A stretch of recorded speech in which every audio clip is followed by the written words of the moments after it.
بسم الله الرحمن الرحيم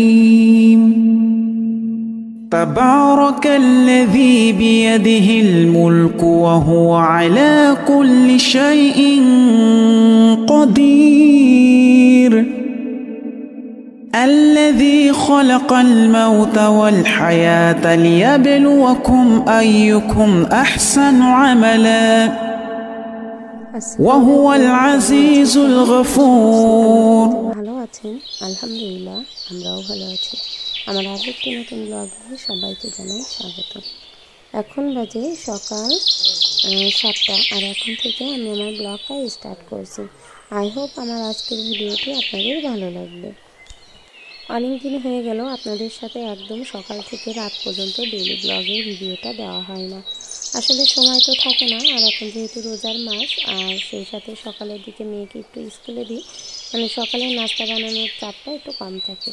এখন শুধুমাত্র মেয়ের নাস্তাটা বানালেই হয়ে যায়। ছেলেও মাঝে মধ্যে রোজা থাকে, আর মেয়ে তো থাকে না, তো ও শুধুমাত্র ওর জন্য কিছু একটা করে নিলেই হয়ে যায়। হাজব্যান্ডের জন্যও তো নাস্তা তৈরি করা লাগে না, তো সকালের দিকে চাপটা একটু কম থাকে। তো আজকে ভাবলাম যাই হোক, একদম পুরো সকালে উঠে আমি যে তাড়াহুড়ো করি, যে কাজগুলো করে থাকি, সেগুলোই আজকে একটু শেয়ার করি আপনাদের সাথে। অনেক দিন হয়ে গেছে যে এরকম ডেইলি ব্লগ ছাড়া হয় না আমার। তো সকালে উঠে আগে বিছানাটা ভালো করে ঝেড়ে নিলাম, আর এর আগে কিন্তু ক্যাথা, তারপরে কম্বল, বালিশ, এগুলো সব কিছু ওয়ারড্রপে উঠিয়ে রেখেছি।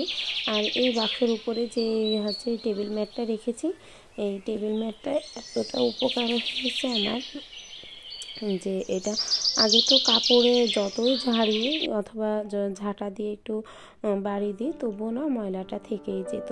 আর এই যে এই টেবিল ক্লথটা দেওয়ার পরে এতটা উপকার হয়েছে যে শুধুমাত্র $1 দিয়ে মুছে দিলে ওইটা হয়ে যায়। তো এইদিকে ড্রেসিং টেবিলের উপরটাও তো অনেকটা ময়লা হয়ে আছে, আর আমার মেয়ে তো ছোট, আর ও যত দৌড়ঝাঁপ সবই এই ড্রেসিং টেবিলের উপরে। পাউডার মাখবে, ক্রিম মাখবে, আর লিপস্টিক মাখবে, যেটাই করবে সেটাই ড্রেসিং টেবিলের উপরে রেখে দেবে, আর সেগুলো দেখা যাচ্ছে আয়নাতে মাখাবে। তো এইভাবে করে আয়নাটাও অনেকটা নোংরা হয়ে যায়। তো আজকে ভাবলাম যে এগুলো একটু পরিষ্কার করে নিই। আর এর আগের দিন না এই সাদা ওয়ারড্রপটা ভালো করে ভীম দিয়ে ডলে ডলে পরিষ্কার করে রেখেছি। ওই যে বাসায় বাচ্চা থাকে, তো ও যেখানে পাবে সেখানেই ক্রিম লাগিয়ে রাখবে, মুখের ক্রিম, হাতের ক্রিম, লোশন, তারপরে লিপস্টিক। আমার এই ওয়ারড্রপের ভিতরে অনেক খানিকটা জায়গা জুড়ে একদম লাল লিপস্টিকটা লাগিয়ে রেখেছে। তো এখন আর পরিষ্কার করছি না, ভাবছি কিছুদিন পরে করব। তো এদিকে হচ্ছে আমি একটু ড্রেসিং টেবিলটা পরিষ্কার করছি, আর হচ্ছে একটু ক্লিন দিয়ে নিলাম, যে হচ্ছে আয়না পরিষ্কার করে যে ক্লিনটা, ওইটা দিয়ে নিলাম। তো ওইটা দেওয়ার পরে এতটা সুন্দরভাবে আয়নাটা পরিষ্কার হয়, আর আমি ওটা কোনো কাপড় দিয়ে পরিষ্কার করি না, ওটা একটা টিস্যু দিয়ে পরিষ্কার করলে আরও সব থেকে বেশি ভালো হয়। আর আমার টিভিটাও কিন্তু আমি এভাবেই হচ্ছে টিস্যু দিয়ে তারপরে হচ্ছে আয়নাটা একদম পরিষ্কার করে নিই।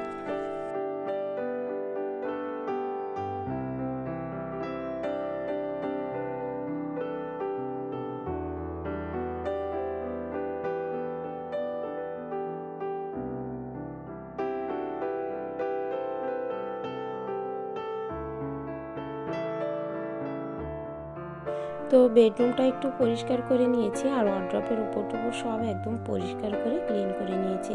চলে আসলাম রান্নাঘরে তো তেমন কোনো ব্যস্ততা নেই, কিন্তু রাত্রিবেলা সেরির সময় যে প্লেটগুলো মেজে রেখেছিলাম আর যে জিনিসগুলো এখনও পর্যন্ত মাজা হয়নি, সেগুলো একটু দেখতে আসা। তো এখানে প্লেটগুলো সাজিয়ে র্যাকের ভিতর রেখে দিব, আর এই জায়গাটাই আমি প্লেটগুলো মেজে রেখে দিই যাতে পানিটা ঝরে যায়। একটা ডালা কিনতে চেয়েছিলাম, তবে ওটা না পাচ্ছি না, অনলাইনেও পাচ্ছি না, যে হচ্ছে অনলাইনে কোনো পেজ থেকে অর্ডার করব। তো ওই ডালাটা যদি কখনো সেইভাবে আর কি পাই, তাহলে দেখা যাচ্ছে ওটা অর্ডার করব তখন। আর সবসময় তো সব কিছু হয়েও ওঠে না। তো এদিকে যে থালা বাসনগুলো মাজা ছিল সেগুলো সব আস্তে আস্তে নিয়ে র্যাকের ভিতর রেখে দিচ্ছি। আর হচ্ছে যে জিনিসগুলো তো আছে সেগুলো আস্তে আস্তে কৌটায় ভরে রাখতে হবে। আর গাছের থেকে অনেকগুলো টমেটো এনেছিলাম, এখন আমি যেই দিকে যাচ্ছি সেই দিকেই আমার ঘরে শুধু টমেটো আর টমেটো। তো তো দেখুন এখানেও 3টা পাকা টমেটো উঠিয়ে এনেছে আমার হাজব্যান্ড, হয়তো সকালে গিয়েছিল গাছে পানি দিতে, তো সেই সময় দেখেছে যে গাছে এরকম পেকে আছে, তো সে কারণে হচ্ছে এরকম টমেটোগুলো এনে দিয়েছে। এরপরেই দেখছি রাখা আছে, আর হচ্ছে টুকটাক যে গোছানো গাছানো আছে সেগুলো একটু করে যে জিনিসগুলো আর কি আমার লাগবে না সেগুলো আমি ঘর থেকে বাইরে বেরো করে দিব, আর একবারে পুরো ঘরটা পরিষ্কার করব। আর এই যে এত তাড়াহুড়ো করে কাজ করছি তার কারণ হচ্ছে মেয়েকে আবার আনতে যেতে হবে, তো ওর স্কুলের হচ্ছে সময় হয়ে গেছে, আর আমি এখান থেকে রওনা দিই প্রায় 9টা 40-এ, 40 অথবা 45-এ রওনা দিই। আর রওনা দেওয়ার পরে দেখা যাচ্ছে এখান থেকে আমার যেতে যেতে প্রায় 15 থেকে 20 মিনিট মতো সময় লাগে। এখন তো রোজার মাস, তো একটু আস্তে ধীরেই হাঁটি, সে কারণে দেখা যাচ্ছে 20 মিনিট মতো সময় লাগে। আর হচ্ছে যদি একটু দ্রুত হাঁটি তাহলে 15 মিনিটের ভিতরে আমি ওর স্কুলে পৌঁছে যাই।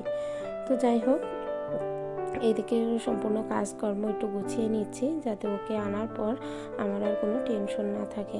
টেনশন বলতে ওই যে কাজকর্মগুলো একটু যদি গোছানো থাকে তা ওকে এনে একদম ওকে নাস্তা করিয়ে নিই, একটু হচ্ছে খাবার খাইয়ে দিয়ে তারপর হচ্ছে ওকে গোসল করিয়ে একটু কিছু হালকা পাতলা আবার খাবার দিই, গোসলের পরেই হোক আর আগেই হোক, দিয়ে তারপর আমি ওকে নিয়ে একটু পড়াতে বসাই।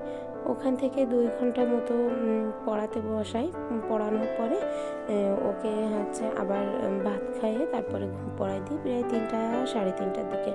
তো 3:30টার দিকে ভাতটা খাওয়াই ওকে ঘুম পড়াতে পড়াতে 4টা বেজে যাবে, আর তারপর দেখা যাচ্ছে আমাকে আবার রান্না করতে যেতে হবে ইফতারি বানানোর জন্য। তো এই কারণে সকালের দিকে যতটা পারি কাজকর্ম গুছিয়ে রাখার চেষ্টা করি।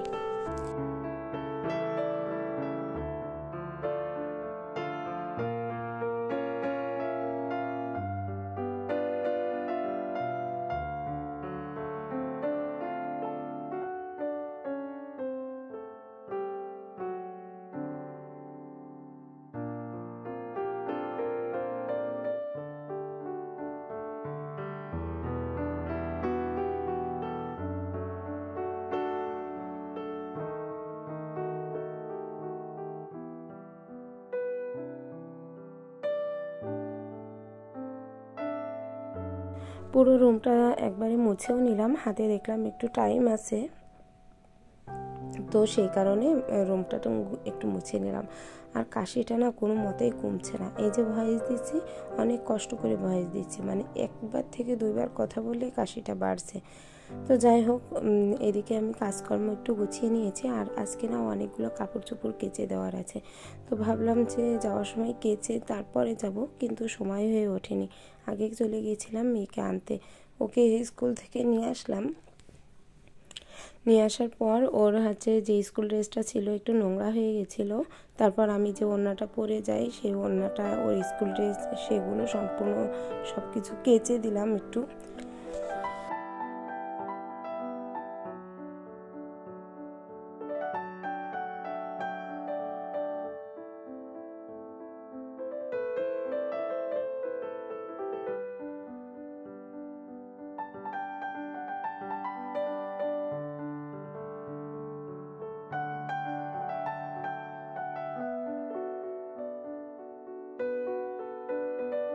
মেয়ের স্কুলে আনতে যাওয়ার সময় তো ভাটা পড়ে সামনে, তো ওই ভাটায় প্রচুর পরিমাণে ধুলা আর হচ্ছে প্রচুর পরিমাণে ইটের গুঁড়া থাকে, তো ওইটা তো বোরকায় প্রতিদিনই লাগে, আর প্রতিদিন তো বোরকাটা ধোয়া হয় না, ওই আর কি 2-1 দিন পর পর ধুয়ে দেওয়া হয়, আসলে প্রতিদিন ধোয়া তো সম্ভব হয়ে ওঠে না।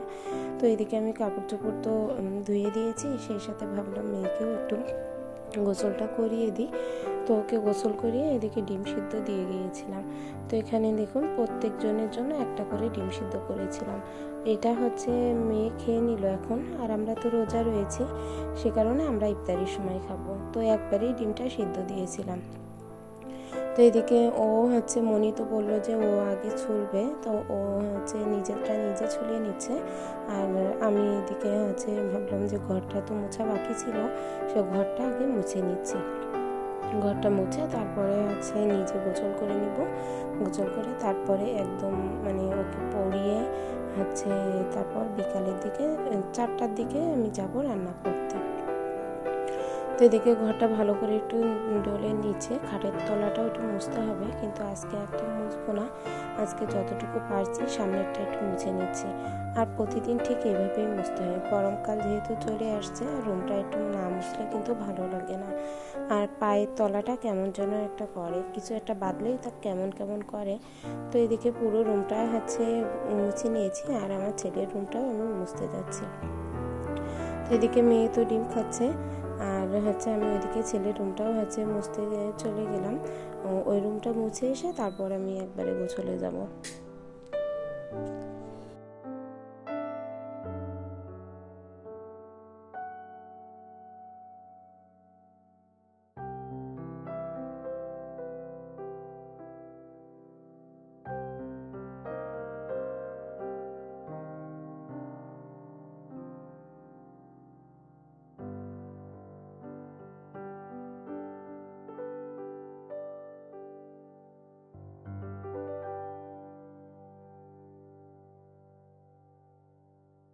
ছাদে যে আলু লাগিয়েছিলাম সেই আলুগুলোই এখন তোলা হচ্ছে। আমার হাজব্যান্ডকে বললাম যে আলুগুলোর গাছগুলো তো মরে গেছে, তো ওই গাছগুলোর থেকে দেখো কতটুকু আলু হয়েছে।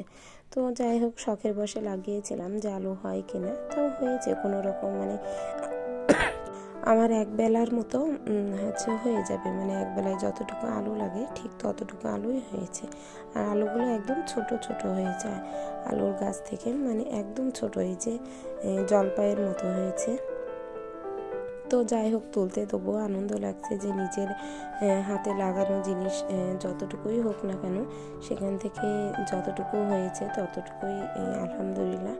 তো ছাদে যতটুকু পারছি নিজের মতো করে সবজি লাগানোর চেষ্টা করছি। আর এই যে সামনে 2টা উস্তে গাছ রয়েছে, ওই 2টা উস্তে গাছ হয়েছে অনেক দিনই হলো, কিন্তু তেমনভাবে বড় হচ্ছে না, হয়তো তেমনভাবে যত্ন নেওয়া হয়নি সেই কারণে, আর বাড়ছে না তেমনভাবে। দেখি ওটাতে একটু সার দিব, তো সময় তো তেমন একটা হচ্ছে না, দেখা যাক কবে সময় করে একটু সার দিতে পারি। তো এদিকে আমার হাজব্যান্ড ভালো করে পরিষ্কার করে দিচ্ছে গাছের গোড়াগুলো, আর আমি তো রান্না করছিলাম এই টাইমে, আর আমার ছেলে এগুলো ক্যামেরা করে রেখেছে। তো যাই হোক, দুজনে এই জায়গায় আলু তুলে টমেটো উঠালো গাছের থেকে, উঠিয়ে তারপরে একবারে ধুয়ে আমার কাছে তাই নিয়ে গেছিল। আর আজকে একটু ইফতারির তোড়জোড়টা বেশিই আছে, কেননা আমার তো রান্না করতে আসতে লেট হয়ে গেছে, তার কারণ মেয়েটাকে ঘুম পড়াতে লেট হয়েছে। আর এই যে এদিকে সব কিছু আমি নামিয়ে রেখেছি, বেসনও গুলিয়ে রেখেছি। বেসন একটু 10-15 মিনিট মতো আগে গুলিয়ে রাখলে ভালো হয়, জিনিসটা ভালো ফোলে। মানে আমি যেটাই তৈরি করি না কেন, আলুর চপ, বেগুনি যেটাই করি না কেন।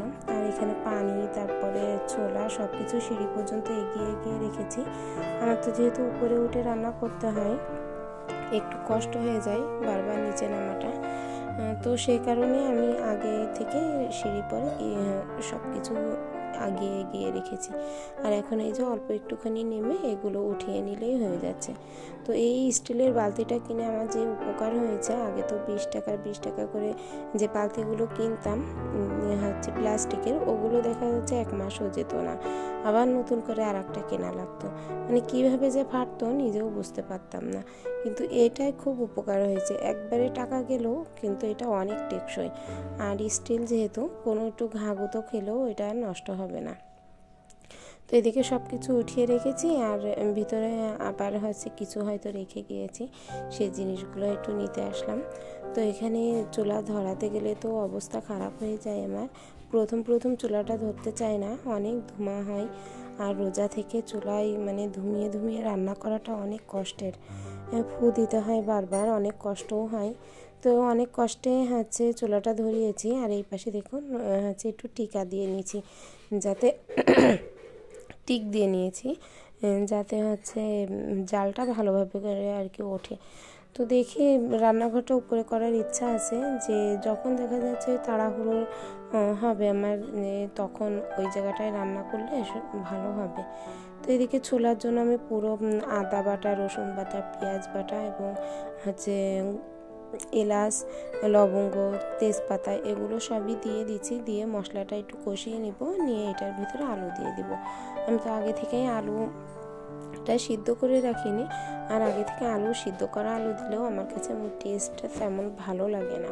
আলুটা যদি এই মশলা কষানোর সাথে সাথেই যদি দেওয়া হয় তাহলে কিন্তু টেস্টটা ভালো আসে। তো এদিকে আমি মশলাটা কষিয়ে নিয়ে এতে একটু পানি দিয়ে দেবো আর আলু দিয়ে দেবো, দিলে দেখা যাচ্ছে আলুটা সিদ্ধ হয়ে যাবে। আর তারপর পরই হচ্ছে আমি ছোলাটা দিয়ে দিলে ছোলাটার সাথে একদম গা মাখা হয়ে থাকবে আলুটা, আর আলুটা কিন্তু একদম ঘেটে যাবে, মানে ছোলার সাথে একদম আলুটা ঘেটে যাবে। এই যে পাতলা করে কেটেছি আর গলে যাবে তো আলুটা। তো এইভাবে করেই রান্নাটা করি আমি, যে ছোলাটা এইভাবে রান্না করি, খেতে কিন্তু বেশ দুর্দান্তই হয়।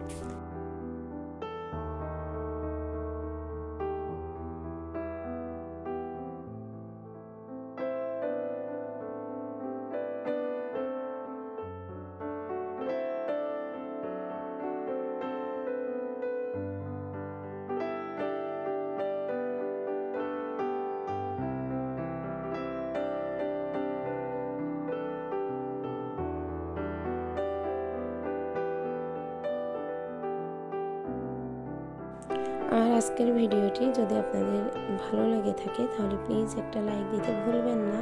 আর যদি চান আপনাদের এই বোনটি একটু হলেও ইউটিউবে জায়গা করে নিক তাহলে চ্যানেলটি সাবস্ক্রাইব করতে পারেন আর এই বোনটির পাশে দাঁড়াতে পারেন। তো এখানে আলুর চপ ভেজে নিয়েছি। আজকে বেসনটা মনে হচ্ছে ভালোভাবে গোলানো হয়নি, তো সেই কারণে আলুর চপগুলো সুন্দরভাবে হলো না। কিন্তু আমি আলুর চপ তৈরি করি একদম এটা একটা বাজারের যে হচ্ছে মামারা বিক্রি করে ঠিক তেমনই হয়, ফোলা ফোলা হয়।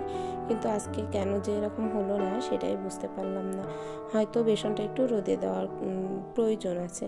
তো এদিকে হচ্ছে কড়াইতে হচ্ছে চুনো মাছ বলতে যে মায়া মাছ আছে সেই মায়া মাছ, তারপরে হচ্ছে টমেটো, কাঁচা টমেটো, আলু দিয়ে একটু চচ্চড়ি করেছি, একদম তেল উঠিয়ে চচ্চড়ি করেছি।